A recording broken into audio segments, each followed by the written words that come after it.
All right, let's move on to New Hampshire, actually, Ryan, because the entire country has moved on to New Hampshire. I remember Nikki Haley when she was speaking on Tuesday night or Monday night, whenever the caucuses were, it's all a big blur in an election year. Monday night, she said, "I love you, Iowa, but now we're going on to New Hampshire." It's just so typical. Been fun. I'll never be in this state again. Yeah, like don't make me do this, please. We can go ahead and put the first element up on the screen. This is a poll from the American Research Group that was conducted between January 12th and 15th. So January 12th and 15th, right before the caucuses. So Nikki Haley came in third, obviously, in the caucuses. This is of New Hampshire Republican primary voters. They have her tied with Donald Trump at 40%. So Haley 40%, Trump 40%, DeSantis all the way down at 4%. Notably, Vivek Ramaswamy is at 4%.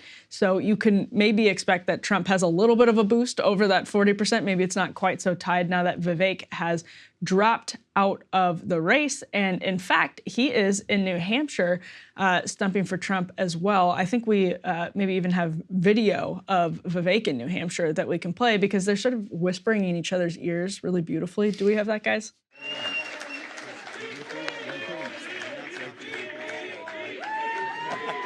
Thank you. Wow, how was that? Pretty good, right?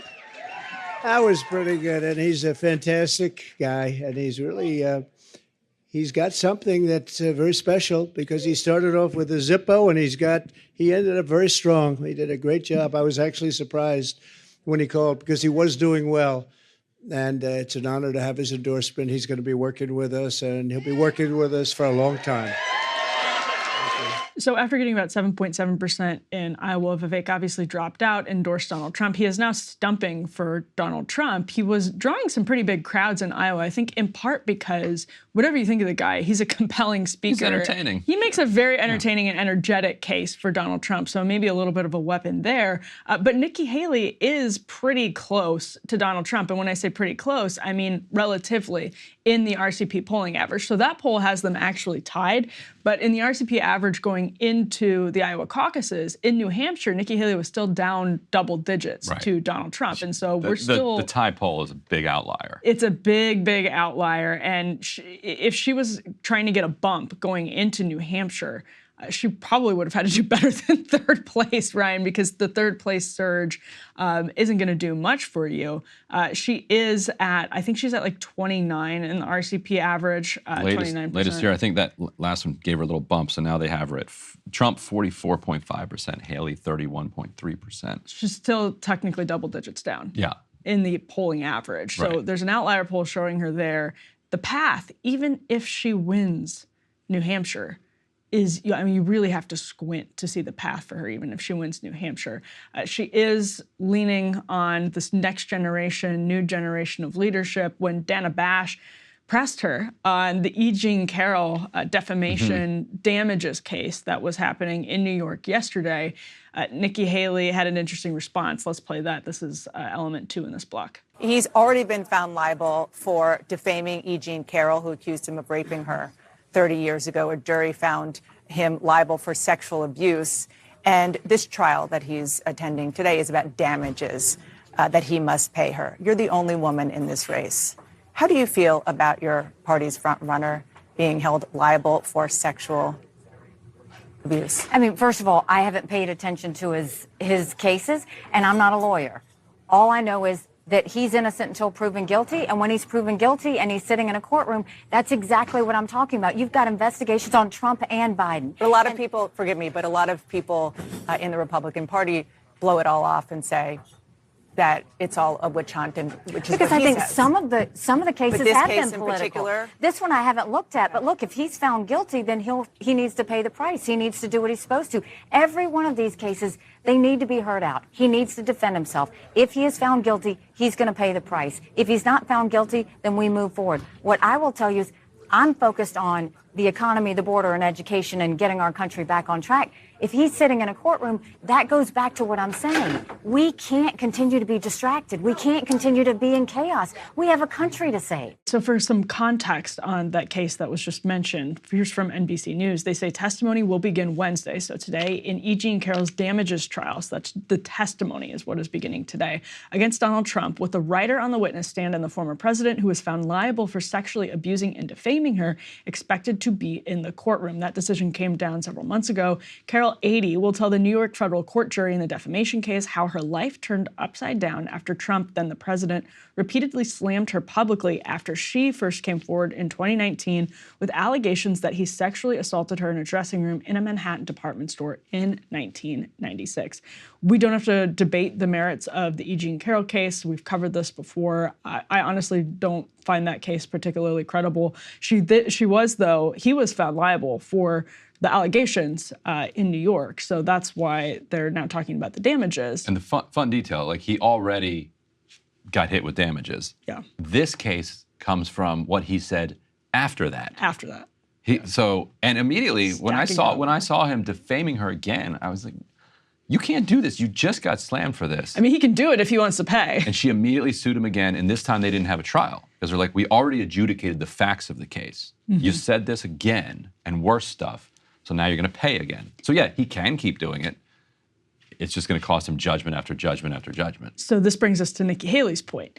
She pivoted as Dana Bash was pushing her. Nikki Haley pivoted and said, listen, I haven't been paying attention to it, but this is what I'm talking about with all of the cases. She's actually, I think, going in the opposite direction of where the vast majority of Republican voters want her to talk about, which is if you look at everyone except for Nikki Haley, basically, but if you look at, over the course of the last year, as the indictments against Donald Trump have stacked up, I think it was you, Ryan, who said it looks like a crocodile when you look at the polling, with DeSantis in particular. Trump's polling keeps going up because the more oxygen that these cases are getting, the more Republican voters, I'm not talking about everybody, but the more Republican voters say he's got to be the one. He's the one that's being targeted by the political establishment, which we all agree sucks. So he has to be the one to carry the torch going forward. And Nikki Haley is really making the opposite argument. And perhaps that's because it's really her only opening politically. She has to then appeal. If he's at, and this is true, in the RCP average, he's around 60%. Donald Trump is, and all of the other candidates, I think Nikki Haley's around like 12%, DeSantis is around 10% in the RCP national polling average. Of course, that was from before Iowa, but still, that's a huge, huge margin for Donald Trump. Ron DeSantis voters, people that Nikki Haley is going to want to pick up to make up that about 10-point difference, roughly, that she has in New Hampshire right now with Donald Trump, those are not the voters that want her to be attacking Trump for being attacked with lawfare. And again, whatever you think of all of these cases, I do think some of them are more serious than others. Whatever you think of that, though, Republican voters are sick of it.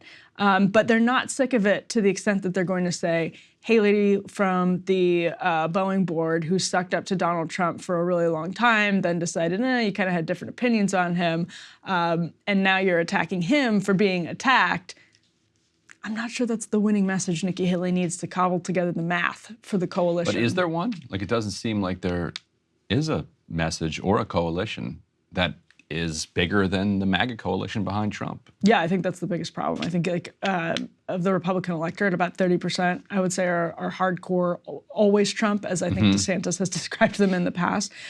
So with that always Trump voting bloc and all of the attention on the indictments, the more and more I think about it, there really was no room. And obviously we have the benefit of hindsight now that there's a year and all of these indictments in the rearview mirror to look back when DeSantis and Haley and Tim Scott were launching their campaigns and Mike Pence were launching their campaigns and say, in retrospect, there wasn't going to be a lot of oxygen for anybody else. I think that was pretty evident while it was happening, but now it's just abundantly clear that when you stack together the always Trump voters with the people who are watching what's happening in the indictments, I don't know what the path ever would have been, realistically. David Axelrod just said, the Republican Party is steaming toward nominating a candidate for president who is facing 4 criminal indictments, including one for plotting to overturn a free and fair election. He very well could be a convicted felon by the Republican convention in July, and he could win. All true facts. You know, I saw a lot of people having those sort of moments after the Iowa caucus, and he sort of cleaned up, like Beth Moore, who's controversial in evangelical circles, was saying, you know, we really need to come to terms with Trumpism. It's like, we needed to do that 8 years ago. Like, if you didn't do that over the last 8 years. And it speaks actually to, I think, what one of the biggest problems is here. I think it was one of the biggest problems for Nikki Haley. I think it was one of the biggest problems for DeSantis, is that they, like a lot of the left, instead of kind of grappling with Trumpism head on, meeting Trump voters where they are, they try to kind of have it both ways. They tried to say, listen, like, especially Haley and DeSantis, like, listen, Trump did some good things, but at the end of the day, you know, he's just a distraction. He's just, you know, wild, whatever it is. But voters like that. Not every voter likes that, but enough voters like that. And the other thing, and this is the last thing I'll say on this, is even if they're ambivalent on the mean tweets and whatever else, they really, really hate the political establishment. So if you're juxtaposing mean tweets with Nikki Haley, people are going to choose the mean tweets if Nikki Haley's answer is ambivalence on some of these major questions. Like, she got into that really interesting spat with Ron DeSantis on welfare reform. She got into really interesting spat on girls' sports, all of these different things. Or I think it was actually on locker rooms and bathrooms in some of the debates. So if it's sort of like milquetoast elite ambivalence versus mean tweets, Republican voters, enough Republican voters, in fact, a majority of Republican voters are going to go with the mean tweets. All right, well, they've got their man then. Are you not voting in the Republican primary? Not voting in that primary. I'm Best shocked. of luck for people who are voting the New Hampshire primary, have you seen this? So there is a kind of an anti-war kind of groundswell that is urging people who are voting in the Democratic primary in New Hampshire. The Democratic primary is going to be competitive. They're telling people, vote right in ceasefire. Don't vote for Dean Phillips. Don't vote for Marianne Williams. And don't write in Jank. But vote right in ceasefire. And that they think if enough people can write in ceasefire against Joe Biden, that will at least kind of show how much kind of public opposition there is to it.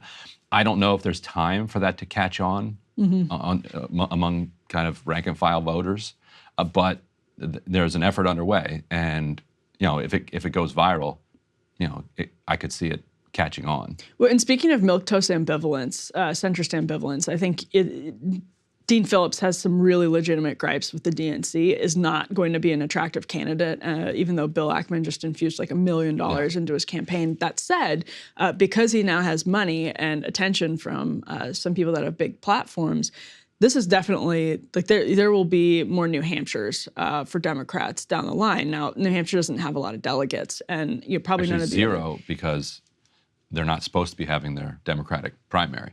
Yes. Like, so DNC told them, this doesn't even count. It doesn't count, right? Right, so just go ahead, right in ceasefire. Who cares? Doesn't even count. It doesn't count. But I can't throw away a vote you don't have. That's gonna, I mean, to some extent, it does seem like that sort of shadow race, the side race, is picking up steam in a way that could be something Biden has to respond to at some point. He's smart politically not to respond to it now, but something's happening. Something's brewing under the surface there. Hey, if you liked that video, don't forget to hit the like button and subscribe to Breaking Points. If you want to see the rest of Counterpoints, go to breakingpoints.com to become a premium member and get the full uncut show every morning in your inbox and on Spotify. Help us build independent news and get the full show every morning at breakingpoints.com.